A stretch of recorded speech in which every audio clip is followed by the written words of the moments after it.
ಇನ್ನು ಕೆಲವೊಂದು ನಮಗೆ ಜೀವೋತ್ಕರ್ಷ ಅಂತ ಹೇಳಿದೆ. ನಮಗೆ ಗೊತ್ತಿಲ್ಲದ ಹಾಗೆ ಜೀವನ ಎತ್ತರ ಮಟ್ಟಕ್ಕೆ ತೊಗೊಂಡು ಹೋಗ್ತವೆ. ರಾಮಾಯಣ ತಗೊಳ್ಳಿ ನೀವು, ಅಂತ ಅದ್ಭುತವಾದ ಬದುಕನ್ನು ಎತ್ತರ ತೊಗೊಂಡು ಹೋಗುವಂಥದ್ದು. ಯುದ್ಧ ನಡೆದಿದೆ, ಇದು ವಾಲ್ಮೀಕಿ ಮಾತು. ಅದನ್ನು ರಂಗನಾಥ್ ಶರ್ಮರು ಇಷ್ಟು ಚಂದ ಮಾಡಿದ್ದಾರೆ ಕನ್ನಡಕ್ಕೆ. ಯುದ್ಧ ನಡೆದಿದೆ, ಇಂದ್ರಜಿತ್ತು ಯುದ್ಧ ಮಾಡ್ತಾನೆ ಲಕ್ಷ್ಮಣನ ಜೊತೆಗೆ. ಏನು ಬಾಣ ಬಿಟ್ಟರು ಸಾಯ್ತಾ ಇಲ್ಲ ಇಂದ್ರಜಿತ್ತು. ಇದನ್ನು ಮಾತು ನಮ್ಮ ಗುಂಡಪ್ಪನವ್ರು ಪಾಠ ಮಾಡ್ತಿದ್ರು. ನಮಗೆ ಡಿ ವಿ ಗುಂಡಪ್ಪನವ್ರು ಹೇಳಬೇಕು, ಕಟ್ಟೆ ಮೇಲೆ ಕೂತು ಹೇಳೋರು. ನಮ್ಮೊಂದು 15 ಜನ ಕೂತಿರ್ತಿದ್ವಿ ಕೆಳಗಡೆ. ಅಷ್ಟು ಭಾವಮಯವಾಗಿ ಭಾವ ತುಂಬ್ಕೊಂಡು ಪಾಠ ಮಾಡಿದವ್ರು ಇದುವರೆಗೂ ನಾನು ನೋಡಿಲ್ಲ ರಾಮಾಯಣನ. ಅವ್ರ ಮಾತು ಚಂದ.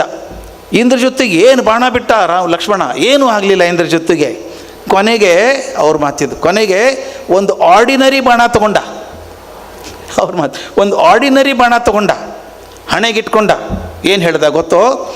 ಧರ್ಮಾತ್ಮ ಸತ್ಯಸಂಧಶ್ಚ ರಾಮೋ ದಾಶರಥಿರ್ಯದಿ ಯುದ್ಧೇ ಚ ಅಪ್ರತಿದ್ವಂದ್ವ ಜರೈನಿಂ ಜೈ ರಾವಣಿಂ ಅಂದ ಬಾಣ ಬಿಟ್ಟ. ಅಂದರೆ ನನ್ನ ಅಣ್ಣ ಸತ್ಯಸಂಧ ಆಗಿದ್ದರೆ, ಧರ್ಮಾತ್ಮ ಆಗಿದ್ದರೆ, ದಶರಥನಿಗೆ ತಕ್ಕ ಮಗ ಆಗಿದ್ದರೆ, ಯುದ್ಧದಲ್ಲಿ ಅವನು ಸೋಲಿಸೋದು ಯಾರ ಕಡೆಯಿಂದನೂ ಸಾಧ್ಯ ಇಲ್ಲನೋ ಸತ್ಯ ಆಗಿದ್ದರೆ, ಈ ಬಾಣ ಈ ರಾವಣನ ಮಗನ ಪ್ರಾಣ ತಗೊಳ್ಳಿ ಅಂತ ಬಿಟ್ಟ. ಇಂದ್ರಜಿತ್ತು ಸತ್ತು ಹೋದ. ಅಂದ್ಬಿಟ್ಟು ಸತ್ತದ ಬಾಣಕ್ಕಲ್ರಿ, ಅಣ್ಣನ ಮೇಲೆ ಇರುವಂಥ ಶ್ರದ್ಧೆಗೆ. ಗುಂಡಪ್ಪನವ್ರು ಹೇಳಿದಾಗ ಅವ್ರ ಕಣ್ಣಲ್ಲಿ ನನಗನ್ಸಿತ್ತು, ಅದು ಕೇಳಿದ ಮಾತು ಇನ್ನೂ ಗುಣಿಸುತ್ತೆ ನನಗೆ, ಗುಣಿಸುತ್ತೆ ನನ್ನ ಕಿವಿಯಲ್ಲಿ. ಅಷ್ಟು ಅಂದರೆ ಒಂದು ಮನಸ್ಸಿರುತ್ತಲ್ಲ ಅವ್ರು ಹೇಳೋದು, ಬಾಣ ಬಿಟ್ಟು ಸತ್ತ ಮಾತು ಬೇರೆ, ಅಣ್ಣನ ಮೇಲೆ ತಬ್ಬನಿಗೆ ಶ್ರದ್ಧೆ ಎಷ್ಟಿದೆ ನೋಡ್ರಿ. ಇದು ನಾ ಇವತ್ತು ಪೇಜ್ ನಂಬರ್ 3 ನೋಡೋಕೆ ಹೆದರಿಕೆ ಆಗುತ್ತೆ ಯಾವುದೇ ಪೇಪರ್ದು. ಗಂಡ ಹೆಂಡ್ತಿನ ಕೊಲಿಸ್ದ, ಹೆಂಡ್ತಿ ಗಂಡನ ಕೊಲಿಸಿದ್ಲು, ಅಣ್ಣನ ತಮ್ಮ ಕೋರ್ಟಿಗೆ ಹೋದ ಬಿಡ್ತಾ ಇಲ್ಲ, ಬೆನ್ನು ಹಚ್ಚಿ. ಇದು ನೋಡ್ತಿರುವ ಕಾಲದಲ್ಲಿ ಲಕ್ಷ್ಮಣನಿಗೆ ಅಣ್ಣನ ಮೇಲೆ ಯಾವ ಶ್ರದ್ಧೆ ಇತ್ತು ಅಂತ. ಮತ್ತು ರಾಮ ಹೆಂಗಿದ್ದ ಇವತ್ತು ನನಗನ್ಸುತ್ತೆ ಒಂಥರ ಇವೆಲ್ಲ ರೋಲ್ ಮಾಡೆಲ್ಸ್ ಫಾರ್ ಲೈಫು. ಯಜಮಾನ ಇದ್ದರೆ ಹೆಂಗಿರಬೇಕು?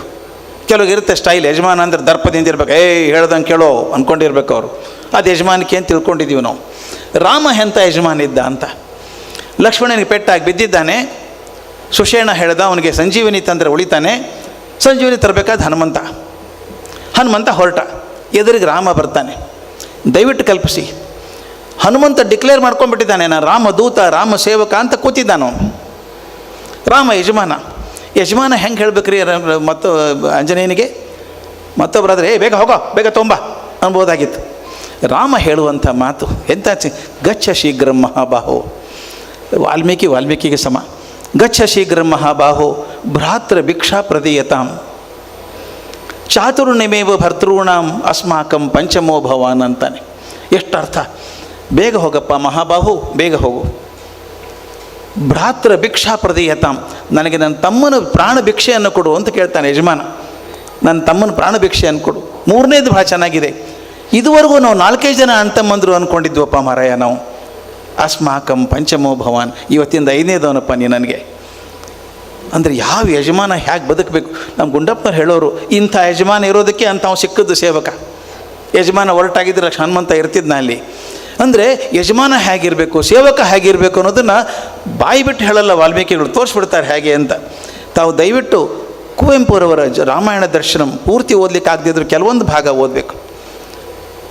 ರಾಮಾಯಣ ದರ್ಶನದಲ್ಲಿ ನಾನು ಹೇಳ್ತೀನಲ್ಲ ಎಂಥ ಅದ್ಭುತ. ವಾಲ್ಮೀಕಿ ತಪ್ಪು ಮಾಡಿದ್ದನ್ನು ಅಥವಾ ಮರೆತದ್ದನ್ನು ಕುವೆಂಪು ಚೆನ್ನಾಗಿ ಮಾಡಿದ್ದಾರೆ. ವಾಲ್ಮೀಕಿ ಮರೆತು ಬಿಟ್ಟ ಊರ್ಮಿಳೆನ. ಸೀತೆ ಚೆನ್ನಾಗಿತ್ತು, ಗಂಡನ ಜೊತೆಗೆ ಹೋದ್ಲು ನಿಜ. ಅದೊಂದು ತಮಾಷೆ ಹೇಳ್ಬಿಡ್ಬೇಕು ನಿಮಗೆ. ರಾಮನ ವನವಾಸ 14 ವರ್ಷ ಹೋದ್ನಲ್ಲ ವನವಾಸ. ನಾನು ಗುಂಡಪ್ಪನವ್ರು ಕೇಳಿದೆ, ಸರ್ ಎಲ್ಲ ಒಳ್ಳೆಯವರಿಗೆ ಯಾಕೆ ಬರ್ತಾವೆ ಸರ್ ತೊಂದರೆ ಎಲ್ಲ ಇವು, ಯಾರಿಗೆ ಬಂತು ಅಂತ ಕೇಳಿದರು. ರಾಮ ಸರ್ ಮದುವೆ ಆಗಿದ್ದಾನೆ ಪಾಪ, ಹುಡುಗಿನ ಕರ್ಕೊಂಡು ಕಾಡಿಗೆ ಹೋಗ್ಬೇಕು 14 ವರ್ಷ ವನವಾಸಕ್ಕೆ. ರಾಮ ಎಲ್ಲಿ ವನವಾಸಕ್ಕೆ ಹೋದ್ರಿ ಅಂದರು ಅವರು. ಇನ್ನು ಅವ್ರಿಗೆಲ್ಲ ರಾಮಾಯಣ ಹೇಳಿ ನಾನು. ಅಲ್ಲ ಸರ್ ರಾಮ 14 ವರ್ಷ ಹೋಗಲಿಲ್ವಾ ಅಂತ. ಓ ಅದಾ, ಯಾರು ಹೇಳಿದ್ರು ರಾಮ ವನವಾಸಕ್ಕೆ ಹೋದ ಅಂಥೇಳಿ. ಅವ್ರ ಪ್ರಕಾರ ನನ್ನ ಬೈಬೇಡಿ, ಅವರು ಹೇಳಬೇಕು ಇದನ್ನು. It's the longest possible honeymoon in human life, human history. In human history ಒಳಗೆ ಲಾಂಗೆಸ್ಟ್ ಅಂತದ್ದು. ಯಾಕಂದರೆ ಅಲ್ರಿ ಚಂದದ ಹುಡುಗಿನ ಮದುವೆ ಆಗಿದ್ದಾನೆ, ಇವನು ತಲೆ ಕಿರೀಟ ಹಾಕಿ ರಾಜ ಅಂದ್ಕೊಡ್ಸಿ ಹೆಂಡತಿ ಮುಖ ನೋಡೋಕ್ಕಾಗ್ತಿದ್ದ. ಈಗ ಆರಾಮಾಗಿ ಹೋಗಿದ್ದಾನೆ. ಮತ್ತಿನ್ನು ಹನಿಮೂನಿಗೆ ಯಾರು ಅಸಿಸ್ಟೆಂಟ್ ಕಳಿಸ್ಕೊಡ್ತಾರೆ? ಯಾರಾದರೂ ಅಸಿಸ್ಟೆಂಟ್ ಬೇರೆ ಹೋಗಿದ್ದಾನೆ ಲಕ್ಷ್ಮಣ ಎಲ್ಲ ಅರೇಂಜ್ ಮಾಡೋದಕ್ಕೆ ಇವರಿಗೆ. ನಿಜ ಹೇಳ್ತೀನಿ, 13 ವರ್ಷ 2 ತಿಂಗಳು ತುಂಬ ಚೆನ್ನಾಗೇ ಇದ್ದರು ಅವರು. ಎಷ್ಟು ಚೆನ್ನಾಗಿದ್ದರು ಅಂದರೆ ಮುಂದೆ ಸೀತೆ ಬಸುರಿ ಆದಾಗ ನಾನು ಕಾಡಿಗೆ ಹೋಗ್ತೇನೆ ಅಂದ್ಲಕ್ಕೆ ಅಪೇಕ್ಷೆ ಪಟ್ಟಳು. ಅಷ್ಟು ಚೆಂದ ಇದ್ದರು. 10 ತಿಂಗಳು ಕಷ್ಟಪಟ್ಟಪ್ಪ. ನಾ ಯಾಕೆ ಮಾತನ್ನು ಹೇಳ್ತೀನಿ ಅಂದರೆ ದಯವಿಟ್ಟು ನಾವು ಸಾಹಿತ್ಯವನ್ನು ತಪ್ಪಾಗಿ ಹೇಳ್ತೀವಿ ಕೆಲವೊಂದು ಸಲ. ಯಾರು ಸತ್ಯ ಹೇಳ್ತೀರಿ, ಬಂದು ನೋಡಪ್ಪ ಹರಿಶ್ಚಂದ್ರ, ಬಂದ ಹರಿಶ್ಚಂದ್ರ ಇವನು ಅಂತಾರೆ, ಟೀಕೆ ಮಾಡ್ತೀವಿ. ಹರಿಶ್ಚಂದ್ರ ಅಂದ್ರೆ ಸುಡುಗಾಡಿಗೆ ಹೋಗೋದಂತೆ ಅರ್ಥ. ರಾಮ ಆದರೆ ವನವಾಸಕ್ಕೆ ಹೋದ, ರಾಮನ್ನ ಬಿಡಲಿಲ್ಲ ವನವಾಸ ಅಂತ ಮಾತಾಡ್ತೀವಿ. ಗುಂಡಪ್ಪನವ್ರು ಮಾತು ಕೇಳಬೇಕು. ಅವ್ರು ಹೇಳಿದರು, ಕಷ್ಟಪಟ್ಟದ್ದು ಎಷ್ಟು ರೀ ಅವನು? 10 ತಿಂಗಳು ಮಾತ್ರ. 13 ವರ್ಷ 2 ತಿಂಗಳು ಚೆನ್ನಾಗಿದ್ದರು, 10 ತಿಂಗಳು ಮಾತ್ರ ಆಕೆ ಅಶೋಕವನದಲ್ಲಿದ್ದರು. ರಾಮ ದಿಕ್ಕೆಟ್ಟಂಗೆ ಮಾಡಿ ನೀವು ಕಂಡಿರಿ ಅಂತ ಎಲ್ಲರನ್ನೂ ಕೇಳ್ಕೊತ ಅಡ್ಡಾಡ್ದ. ಹೆಂಡ್ತಿ ಇಲ್ಲದೆ ಹೋದರೆ ಏನಾಗುತ್ತೆ ಅಂತ ಗೊತ್ತಾಗುತ್ತೆ ಅಂತ ಆಗುತ್ತೆ. ವಾಪಸ್ ಬಂದಲ್ಲಿ ಎಷ್ಟು ವರ್ಷ ಚಕ್ರವರ್ತಿ ಆಗಿದ್ದ ರಾಮ? ವಾಲ್ಮೀಕಿ ರಾಮ ಹೇಳುತ್ತೆ 10,000 ವರ್ಷ ಚಕ್ರವರ್ತಿ ಆಗಿದ್ದ ಅವನು. ಕಷ್ಟಪಟ್ಟದ್ದು ಎಷ್ಟು ರೀ? 10 ತಿಂಗಳು. ಚಕ್ರವರ್ತಿ ಆಗಿದ್ದು 10,000 ವರ್ಷ. ಒಳ್ಳೇದಲ್ವಾ? ಮಕ್ಕಳಿಗೆ ಇದನ್ನು ಹೇಳಬೇಕು ನಾವು. ರಾಮ ಕೂಡ ಕಾಡು ಬಿಡಲಿಲ್ಲಪ್ಪ ಅಂತ ಹೇಳೋದು ನಾವು. ಹೌದಪ್ಪ, ಮುಂದೆ ಚಕ್ರವರ್ತಿ ಆದದ್ದು ಹೇಳಲ್ವ ನೀವು? ಹರಿಶ್ಚಂದ್ರಂದು ಹಾಗೇನೆ ನಾವು, ಅಯ್ಯೋ ಸುಳ್ಳು ಸತ್ಯ ಹೇಳಿದರೆ ಸುಡುಗಾಡಿಗೆ ಹೋಗ್ತಾನೆ ಇವನು. ಇಲ್ಲ, ಹರಿಶ್ಚಂದ್ರ ಕಷ್ಟಪಟ್ಟದ್ದು ಎಷ್ಟು ವರ್ಷ? 2 ವರ್ಷ. ಯಾವತ್ತು ರಾಜ್ಯ ಮಾರಿದ, ಹೆಂಡತಿ ಮಕ್ಕಳನ್ನ ಮಾರ್ಕೊಂಡು ಹೋದ, ವಾಪಸ್ ಅವ್ನು ರಾಜ್ಯ ಬಂದದ್ದು 2 ವರ್ಷದ ನಂತರ. 2 ವರ್ಷ ವಿಧಿ ಅವನು ಚೆನ್ನಾಗಿ ಅರೆದು ಬಿಡ್ತು. ಆದರೆ ಪುರಾಣದಲ್ಲಿ ಬರುತ್ತೆ, ಮುಂದೆ 30,000 ವರ್ಷ ಚಕ್ರವರ್ತಿ ಆಗಿದ್ದ ಹರಿಶ್ಚಂದ್ರ. ಭಾಳ ವರ್ಷ ಅಂತ 30 ಭಾಳ ವರ್ಷ ಇದ್ದ. ಕಷ್ಟಪಟ್ಟದ್ದು ಎಷ್ಟು ಸ್ವಾಮಿ? 2 ವರ್ಷ. ಇದನ್ನು ಹೇಳಬೇಕು ನಾವು ಮಕ್ಕಳಿಗೆ. ನೋಡಪ್ಪ, ಸತ್ಯ ಹೇಳಿದಾಗ ಕಷ್ಟ ಬರುತ್ತೆ ನಿನಗೆ, ಜೀವನ ಪರ್ಯಂತ ಇರಲ್ಲ, ಅದು ಸ್ವಲ್ಪ ದಿವಸ ಇರುತ್ತೆ. ಇವತ್ತಿಗೂ ನೋಡಿ, ಹರಿಶ್ಚಂದ್ರ ನಂತರ ರಾಜ ಯಾರಾದರೂ ನಮ್ಗೆ ಗೊತ್ತಿಲ್ಲ. ಹರಿಶ್ಚಂದ್ರ ಮೊದಲು ಯಾರು ರಾಜ ಇದ್ರು ನೆನಪಿಲ್ಲ ನಮಗೆ. ಹರಿಶ್ಚಂದ್ರ ಮರ್ತಿಲ್ಲ. ಅವನು ಅಡ್ಡೆಸರಾಗಿ ಸತ್ಯ ಹರಿಶ್ಚಂದ್ರ ಅಂತ ಕರೆಯೋದು ನಾವು ಅವನ್ನ. ಈ became immortal by following values for A short time of 2 years. Harishchandra became N immortal person ಅಲ್ವಾ? ಹಾಗೆ ನಾವು ಹೇಳಬೇಕು, ಸಾಹಿತ್ಯ ಅದು ಒತ್ತಿ ಹೇಳುತ್ತೆ, ತಪ್ಪು ತಿಳ್ಕೊಬೇಡಿ ನೀವು ಅಂತದೆ. ಅದು ಕುವೆಂಪು ಅವ್ರು ಏನು ಮಾಡಿದರು, ಸೀತೆಯನ್ನು ಹೋಗ್ಬಿಟ್ಲಪ್ಪ ರಾಮನ ಜೊತೆಗೆ. ಊರ್ಮಿಳೆ ಗತಿ ಏನ್ರಿ? ಅದೇ ಟೈಮ್ ಮದುವೆ ಆದದ್ದು ಇವನು ಲಕ್ಷ್ಮಣನ ಹೆಂಡ್ತಿ ಊರ್ಮಿಳ ಇಲ್ಲೇ ಇದ್ದಾಳಲ್ಲ ಆಕಿ. ಗಂಡನ ಮುಖ ಕೂಡ ನೋಡಲಿಲ್ಲ. ವಾಲ್ಮೀಕಿ ಬರೆದಂಥ ಊರ್ಮಿಳನನ್ನು ಕುವೆಂಪು ಎತ್ತರಿಸಿಡ್ತಾರೆ. ಊರ್ಮಿಳನ ತುಂಬ ಚೆನ್ನಾಗಿ ಮಾಡ್ತಾರೆ ಕ್ಯಾರೆಕ್ಟರ್. ಅದಕ್ಕೆ ಹೇಳಿದೆ, ಊರ್ಮಿಳ ನೆನಪಾಗಬೇಕಾದ್ರೆ ಕುವೆಂಪುರವರು ಹೆಂಗರಳಬೇಕಾಯಿತು ಅಂತ. ಅದೇ ರೀತಿ ಯಶೋಧರ ಅಂತ ಮಾಸ್ತಿ ಬರೆದ್ರು. ಬುದ್ಧನ ಹೆಂಡತಿ ಮಾಸ್ತಿ. ಬುದ್ಧ ದೊಡ್ಡವನಾದ, ಜಗವೆಲ್ಲ ಮೊಲೆಗೆಲರ ಬುದ್ಧನೊಬ್ಬನೆದ್ದ ಅಂತ ಹೋದ, ಶಾಂತಿ ಹುಡ್ಕೊಂಡು ಹೋದ. ಹೆಂಡತಿ ಗತಿ ಏನು? ಪುಟ್ಟ ಮಗು ಇದೆ ರಾಹುಲ, ಬಿಟ್ಟು ಹೋಗಿದ್ದಾನೆ. ಹೆಂಡತಿ ಹೇಳಿ ಹೋಗ್ಬೇಕು ಅಂತ ಗೊತ್ತಿಲ್ಲ. ನಾವು ಆಫೀಸ್ಗೆ ಹೋಗ್ಬೇಕಾದ್ರೆ ಹೇಳಿ ಹೋಗ್ತೀವಿ 3 ಸಲ ಹೋಗ್ತೀನಿ ಅಂತ. ಕಾಡಿಗೆ ಹೋಗ್ಬೇಕಾದ್ರೆ ಒಂದು ಹೇಳಿಲ್ಲ ಆಕೆ, ಹಾಗೆ ಹೋದವನು. ಆಕೆ ಗತಿ ದಯವಿಟ್ಟು ನೋಡಿ, ನಾವು ಎಲ್ಲೂ ಕಡೆ ನಾವು ಬುದ್ಧನ ದೊಡ್ಡನ್ನು ಮಾಡಿರ್ತೀವಿ. ನಾವು ಬುದ್ಧ ದೊಡ್ಡವನಾಗೋದಕ್ಕೆ ಕಾರಣದಂತ ಯಶೋಧರೆಯನ್ನು ಮರ್ತೇ ಬಿಡ್ತೀವಿ ನಾವು. ಮಾಸ್ತಿ ಬರೆದಿದ್ದಾರೆ ಯಶೋಧರ ಅಂತ, ಅದ್ಭುತವಾಗಿ ಬರೆದಿದ್ದಾರೆ. 12 ವರ್ಷ ಹೋಗ್ಬಿಡ್ತಾನೆ ಕಾಡಿಗೆ, ವಾಪಸ್ ಬರ್ತಾನೆ ತನ್ನ ಊರಿಗೆ. ಆಕೆ ಕುತೂಹಲ, ತನ್ನ ಗಂಡ ಹೇಗಿದ್ದಾನೆ, ಸನ್ಯಾಸಿ ಆಗಿದ್ದಾನೆ ನೋಡಬೇಕು ಅಂತ ಆಸೆ ಆಕೆಗೆ. ಹೋಗ್ಬೋದೋ ಇಲ್ಲೋ, ಸನ್ಯಾಸಿ ಆಗಿದ್ದಾನೆ, ಹೆಂಡತಿ ಮಾತಾಡ್ಬೋದೋ ಇಲ್ಲೋ ಗೊತ್ತಿಲ್ಲ. ಆನಂದ ಅಂತ ಬುದ್ಧನ ಅಣ್ಣ, ಅವನು ಸನ್ಯಾಸಿ ಆಗಿದ್ದಾನೆ. ಅವನು ಬರ್ತಾನೆ, ನಮಸ್ಕಾರ ಮಾಡ್ತಾನೆ ಆಕೆಗೆ. ಹೇಗಿದ್ದಾರೆ ಅಂತ ಕೇಳ್ತಾಳೆ. ಗಂಡನ ಬಗ್ಗೆ ಕೇಳಬೇಕಲ್ಲ ಆಕೆ ಹೇಗಿದ್ದಾಳೆ ಅಂತ. ಅಯ್ಯೋ ಎಷ್ಟು ಚೆನ್ನಾಗಿದೆ ನಮ್ಮ ಬುದ್ಧ ಮಹಾಜ್ಞಾನಿ ಆಗಿಬಿಟ್ಟಿದ್ದಾನೆ. ದಿನಕ್ಕೆ ಬರ್ತಾರೆ ಜನ, ಬರ್ತಾರೆ ಹುಡುಗರು ಬರ್ತಾರೆ, ಭಾಷಣ ಕೇಳೋಕ್ಕೆ ಬಂದವರೆಲ್ಲ ಸನ್ಯಾಸಿಗಳಾಗ್ತಾ ಇದ್ದಾರೆ. ಈಗಾಗಲೇ 10,000 ಜನ ಸನ್ಯಾಸಿಗಳಾಗಿದ್ದಾರೆ ಅಂತ ಹೇಳ್ತಾನೆ. ಅವನು ಬುದ್ಧನ ಬಗ್ಗೆ ಹೆಮ್ಮೆ ಅಂತ ಹೇಳ್ಕೊಳ್ಳೋದು. ತಕ್ಷಣ ಆಕೆ ಪ್ರತಿಕ್ರಿಯೆ ಹೆಂಗಿದೆ ಗೊತ್ತಾ? ಪರ್ಫೆಕ್ಟ್ಲಿ ಕರೆಕ್ಟ್ ರೆಸ್ಪಾನ್ಸ್ ಹಾಕಿದ್ದು. ಆಕೆ ಏನು ಹೇಳ್ತಾಳೆ ಗೊತ್ತಾ? 10,000 ಜನ ಸನ್ಯಾಸಿಗಳಾಗಿದ್ದಾರೆ ಅಂದ ತಕ್ಷಣ 10,000 ಮನೆಯ ದೀಪಗಳು ನಂದಿದವು ಅಂತಾಳೆ. ಆಕೆ ಹೊಟ್ಟೆ ಬೆಂಕಿ ಇದೆ ಆಕೆ ಹೊಟ್ಟೆಯಲ್ಲಿ. ಏನೂ ಇಲ್ಲದೆ ಬೇಜವಾಬ್ದಾರಿ ಹೋಗ್ಬಿಟ್ಟಿದೆಯಲ್ಲಪ್ಪ ನೀನು, ಯಾಕೆ ಹೋದೆ ನಾನು ಬಿಟ್ಟು? ಇದನ್ನು ಹೇಳಬೇಕಾದ್ರೆ ಮಾಸ್ತಿಯವರು ಹೆಂಗೆ ಹೇಳಬೇಕಾಯ್ತು. ಇದು ಸಾಹಿತ್ಯ ಮಾಡೋ ಕೆಲಸ.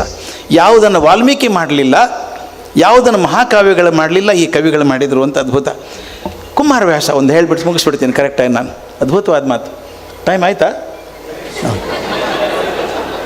ಇದೊಂದು ಮಾತು ಹೇಳಲೇಬೇಕು ನಾನು. ಅಂದರೆ ನಾವು ಸಾಮಾನ್ಯವಾಗಿ ಏನು ಮಾಡ್ತೀವಿ ಗೊತ್ತಾ?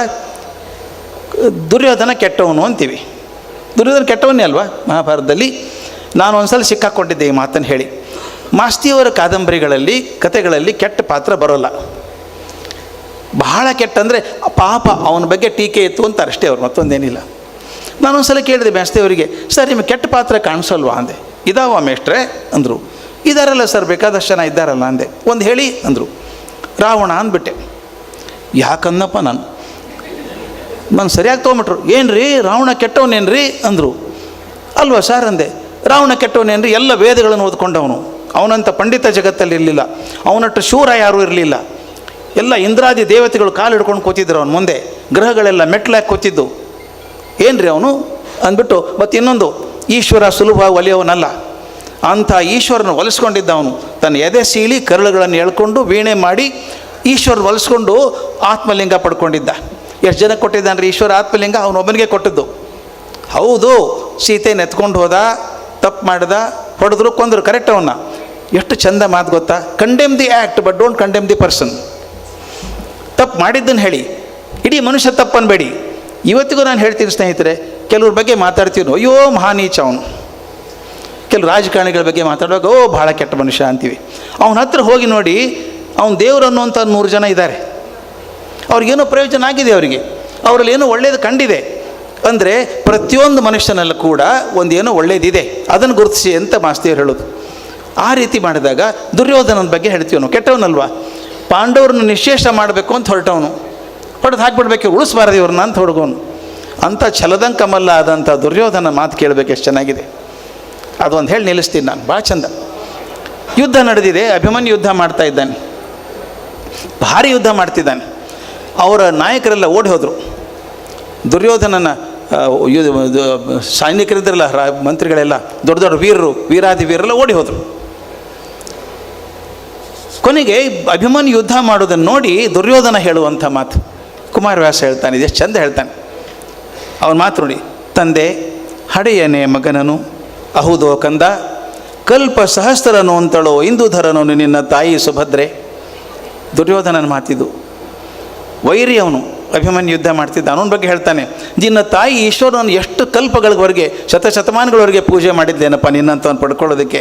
ಅಲ್ಲದಡೆ ಇಂದಿನ ಈ ಬಲ, ಈ ಸಮರ ಜಯದಂದ, ಈ ಸೌರಂಭ, ಈ ಸರಳಂದ, ಈ ತರಳಿಕೆ ಅದಾವನಿಗೆಂದ ನವನೀಶ. ಮುಂದಿನ ಮಾತು ಎಷ್ಟು ಚೆನ್ನಾಗಿದೆ. ಹುರುಡ ಮರೆದನು ಮಗನೇ, ನಾ ದ್ವೇಷ ಮರ್ತನಪ್ಪ. ದುರ್ಯೋಧನನ ಮಾತಿದು. ಸಾಲದೆ ಭರತ ಕುಲದಲ್ಲಿ ನಿನ್ನ ಬೆಳವಿಗೆ 2 ಕುವಲನ್ನು ಏಕೆ ಕೊಡದೆ ಸುಗದಿ ಸಂಪತವ. ನಿನ್ನಂಥ ಒಬ್ಬ ಹುಡುಗ ಇದ್ದರೆ ಸಾಕಪ್ಪ, ಕೌರವ ಪಾಂಡವರು 2 ಮನೆತನ ಉದ್ಧಾರ ಆಗಿ ಹೋಗ್ತದೆ ಅಂತ. ಇದು ದುರ್ಯೋಧನನ ಮಾತು. ಅಂದರೆ there is A child in every human heart, there is goodness in every human heart.